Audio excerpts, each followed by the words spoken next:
5 μύθοι λοιπόν για το ψάρεμα spinning με τεχνητά δολώματα.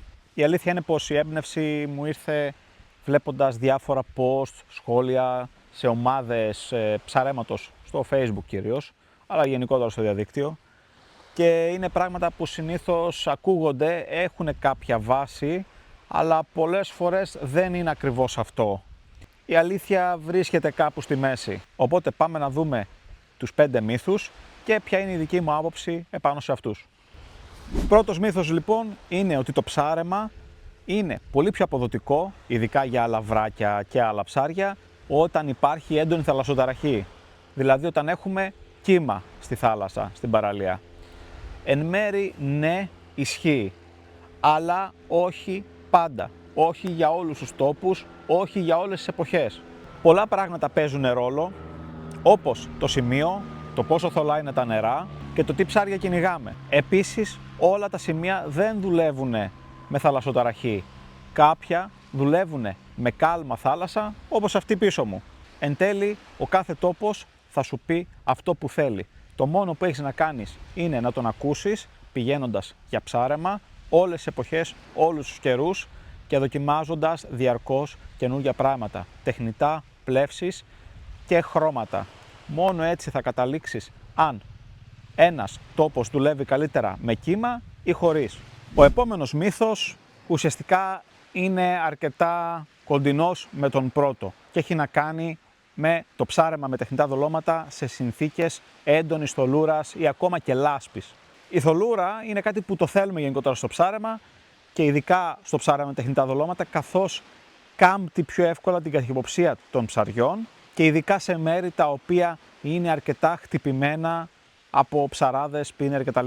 Όμως η θολούρα δεν είναι πάντα ό,τι καλύτερο για το ψάρεμά μας. Κάποια σημεία δουλεύουν πολύ καλά με θολούρα ή ακόμα και με λάσπη και κάποια άλλα δεν δουλεύουν καθόλου. Θέλουμε δηλαδή πεντακάθαρα νερά ή ελαφρώς θολά. Πάλι αυτό είναι ένα γεγονός το οποίο πρέπει να το ανακαλύψουμε μόνοι μας για τον κάθε τόπο. Οπότε τι έχουμε να κάνουμε? Να ψαρέψουμε τα ίδια μέρη σε πολλές διαφορετικές συνθήκες διάβγειας του νερού, έτσι ώστε να βγάλουμε κάποιο συμπέρασμα. Όπως λοιπόν και με το ψάρεμα με το κύμα, έτσι και εδώ πέρα πάλι ο τόπος και το είδος ψαριού που στοχεύουμε παίζει καθοριστικό ρόλο στο αν θα έχουμε επιτυχία ή όχι. Ένα λαβράκι π.χ. μπορεί άνετα να κυνηγήσει σε συνθήκες έντονης λάσπης και να είναι το νερό χρώμα καφέ και αυτό το γαλατί, το σοκολατί το καφέ που δεν περνάει ούτε το φως. Κι όμως ψάρια εκεί μπορούν να κινηθούν και να φάνε άνετα, όπως το λαβράκι. Ή όπως και το γοφάρι κάποιες φορές έχει τύχει, τουλάχιστον προσωπικά σε μένα, να πιάσω. Απ' την άλλη, ψάρια όπως ο λούτσος ή οι λίτσες ή το νοηδί δεν αρέσκονται και τόσο σε αυτού του είδους το καφέ νερό, αλλά αρέσκονται σε θολούρα. Πάλι λοιπόν, ο μόνος τρόπος είναι να ψαρέψουμε πολύ και να βγάλουμε τα δικά μας συμπεράσματα για τους τόπους που ψαρεύουμε. Νούμερο 3 λοιπόν έχει να κάνει με ένα λίγο πιο τεχνικό κομμάτι, με το κομμάτι των χρωματισμών των τεχνητών μας. Ο μύθος, ή αυτό που λέμε οι περισσότεροι, έχει μία βάση για τα δικά μας μάτια και δεν είναι άλλο από το βράδυ θέλουμε πιο έντονα χρώματα, λευκά, κίτρινα, φωσφοριζέ ή έντονα πορτοκαλί. Είναι κάτι το οποίο έχει βάση για τα δικά μας μάτια, αλλά ίσως να μην είναι το ίδιο για τα μάτια των ψαριών. Πολλές φορές έχει τύχει να δουλεύουν καλύτερα, ναι, αυτά τα χρώματα, άλλες φορές έχει τύχει να δουλεύουν καλύτερα χρώματα φυσικά, ακόμα και τη νύχτα. Οπότε είναι κάτι που αλλάζει πάλι από τόπο σε τόπο, από σεζόν σε σεζόν, από ψάρι σε ψάρι και ακόμα από χρονιά σε χρονιά. Πολλές φορές έχει τύχει στο ίδιο μέρος, με τα ίδια τεχνητά, τη μία χρονιά να δουλεύουν τα λευκά χρώματα ή με την κίτρινη ράχη και την άλλη χρονιά να μην δουλεύουν καθόλου και να δουλεύουν καλύτερα τα φυσικά νύχτα ή ακόμα και με έντονη θολούρα και γεματισμό. Έτσι κι αλλιώς, όπως ξέρουμε, χρώματα πολλές φορές σκούρα ή μαύρα έχουν πολύ πιο έντονη παρουσία και αντίθεση μέσα στο νερό. Οπότε δεν είναι καθόλου περίεργο. Πάλι για άλλη μια φορά, αυτό που πρέπει να κάνουμε είναι να ψαρέψουμε και να δοκιμάζουμε πράγματα. Να μην πηγαίνουμε μόνο με την πεπατημένη. Δεν υπάρχει κάτι στάνταρ στο ψάρεμα. Και αυτό είναι που κάνει το spinning άλλωστε να το γουστάρουμε τόσο πολύ και να το αγαπάμε. Γιατί δεν είναι τίποτα ίδιο κάθε μέρα. Κάθε μέρα είναι κάτι διαφορετικό, κάθε σεζόν είναι διαφορετική. Πρέπει εμείς να ανακαλύψουμε. Είναι ένα παιχνίδι που συνέχεια βλέπεις και μαθαίνεις καινούργια πράγματα. Οπότε, ψάρεμα παιδιά, αυτός είναι ο μόνος τρόπος. Ο επόμενος μύθος έχει να κάνει με το λαβρακοψάρεμα κυρίως, το οποίο πολλές φορές ο κόσμος έχει βάλει έναν εξοπλισμό στο μυαλό του μόνο για αυτό το ψάρεμα. Καλάμια 10-30, 5-20, 5-25, 7-28 και τα αντίστοιχα μηχανάκια 2, 2,5, 3.000 με νήματα 0,8 έως 1,2. Εν μέρει ναι, ισχύει. Πρόσφατα επίσης ακούγαμε για ένα σετ της τάξης του 4,23, ότι αυτό είναι και δεν θες τίποτα άλλο. Ίσως στο συγκεκριμένο μέρος να δουλεύει πολύ καλά ένα τέτοιο σετ με τα αντίστοιχα τεχνητά δολώματα. Αλλά δεν μπορείς να βγάζεις συμπεράσματα από ένα μέρος για ολόκληρη την Ελλάδα και γενικότερα για ένα ολόκληρο είδος ψαρέματος. Το λαβρακοψάρεμα έχει αυτό το μαγικό πράγμα ότι το λαβράκι μπορείς να το πάρεις με πάρα πολλούς διαφορετικούς τρόπους, σε πάρα πολλά μέρη, από βράχια, από λιμάνια, από παραλίες αμμώδης, από εκβολές, μέσα σε ποτάμια, μέσα σε λίμνες, μέσα σε λιμάνια, λιμανάκια, παντού. Είναι ένα ψάρεμα το οποίο δεν έχει όρια. Το λαβράκι δεν έχει όρια και μπορεί να ψαρευτεί με όποιο πιθανό τρόπο μπορείτε να σκεφτείτε.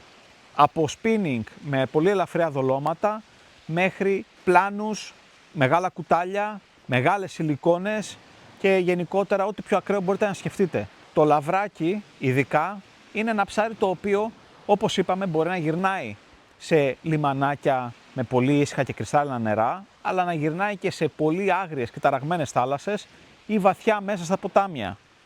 Ένας εξοπλισμός λοιπόν δεν είναι αρκετός για να ψαρέψεις ένα τέτοιο ψάρι όπως το λαβράκι. Ή αν θα είναι αρκετός για ένα μέρος, δεν θα είναι αρκετός για ένα άλλο. Μπορεί ο εξοπλισμός, ο 5-25, να είναι πάρα πολύ λίγος για να ψαρευτεί ένα μέρος ή μια παραλία ή μια εκβολή με έντονο κύμα και αέρα. Αλλά όμως αυτός ο καιρός είναι αποδοτικός. Γιατί να τον χάσεις, γιατί να μην τον ψαρέψεις. Άρα τι πρέπει να κάνεις, πρέπει να έχεις τα ανάλογα σετ. Πρέπει να έχεις ένα καλάμι 10-40, 10-50, ίσως και 10-60, max 60 πολλές φορές. Και μεγάλα τεχνητά. Δεν είναι λίγα τα ψάρια που έχω πάρει με πολύ πολύ μεγάλα τεχνητά. Της τάξης των 17, 18, 20 εκατοστών ακόμα. Και όχι μόνο εγώ, φυσικά και αρκετός κόσμος στην υπόλοιπη Ελλάδα. Οπότε δεν μπορούμε να κατηγοριοποιούμε ένα ολόκληρο ψάρεμα και να λέμε ότι υπάρχει μόνο αυτό και τέλος. Είναι τελείως λάθος. Για άλλη μια φορά κάθε τόπος έχει τις ιδιαιτερότητές του. Εμείς το μόνο που πρέπει να κάνουμε είναι να προσαρμοστούμε. Ο τελευταίος μύθος είναι ότι το ψάρεμα με σιλικόνες, και ειδικά για ένα ψάρι όπως το λαβράκι, και αναφέρομαι κυρίως στο λαβράκι γιατί είναι ένα ψάρι το οποίο μου αρέσει να κυνηγάω και γενικότερα είναι αυτό που έχω τις περισσότερες επιτυχίες, είναι ότι το ψάρεμα με σιλικόνες είναι πολύ πιο αποδοτικό από το ψάρεμα με τεχνητά δολώματα. Αυτό έχει μία βάση, αλλά και πάλι όχι. Ναι, ξέρω, σας χαλάω το όνειρο, αλλά δεν είναι πάντα έτσι. Πολλές φορές οι συνθήκες δεν μας επιτρέπουν να ψαρέψουμε το λαβράκι με σιλικόνες. Είτε λόγω της απόστασης βολής που φτάνουν οι σιλικόνες, είτε λόγω του ρυθμού βύθισης που έχουν οι σιλικόνες αυτές καθεαυτές, είτε λόγω και των δύο. Ένα τεχνητό δόλωμα μπορεί πολύ πιο άνετα να κρατήσει ένα συγκεκριμένο βάθος πλεύσης και να ψαρευτεί με πολύ αργές ταχύτητες σε εκείνο το βάθος πλεύσης. Οπότε μας δίνει κάποια βαντάζ που δεν μας το δίνουν οι σιλικόνες.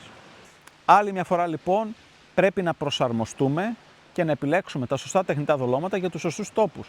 Πολλές φορές οι σιλικόνες μπορεί να είναι άχρηστες γιατί είναι πάρα πολύ ρηχά και εμείς δεν μπορούμε να σύρουμε κάτω γιατί πιάνει χορτάρια, πιάνει φύκια, πιάνει πέτρες, σκαλώνει. Οπότε πάλι εκεί πέρα πρέπει να γίνει η σωστή επιλογή του τεχνητού δολώματος. Ναι, οι σιλικόνες είναι πάρα πολύ αποδοτικές, στα σωστά χέρια και στο σωστό τόπο. Παιδιά, αυτό ήταν το βίντεο. Τα πράγματα δεν μπορούν να μπουν, ειδικά στο ψάρεμα, σε κουτάκια. Δεν μπορούν να κατηγοριοποιηθούν τόσο απόλυτα. Και αυτό είναι μάλιστα που κάνει και το ψάρεμά μας τόσο διασκεδαστικό και τόσο περιπετειώδης, να το πούμε. Γιατί ουσιαστικά είσαι διαρκώς στην αναζήτηση. Αυτό είναι το ωραίο με το spinning, αυτό είναι το ωραίο με το ψάρεμα. Ότι κάθε μέρα είναι διαφορετική, κάθε χρονιά είναι διαφορετική, κάθε εποχή είναι διαφορετική. Έχεις να κάνεις με πάρα πολλά πράγματα και πρέπει να σπάσεις το κεφάλι σου, να δοκιμάσεις, να σκεφτείς τι μπορείς να κάνεις καλύτερα ώστε να έχεις επιτυχία. Μέχρι το επόμενο βίντεο λοιπόν, να είστε όλοι καλά και να ψαρεύετε.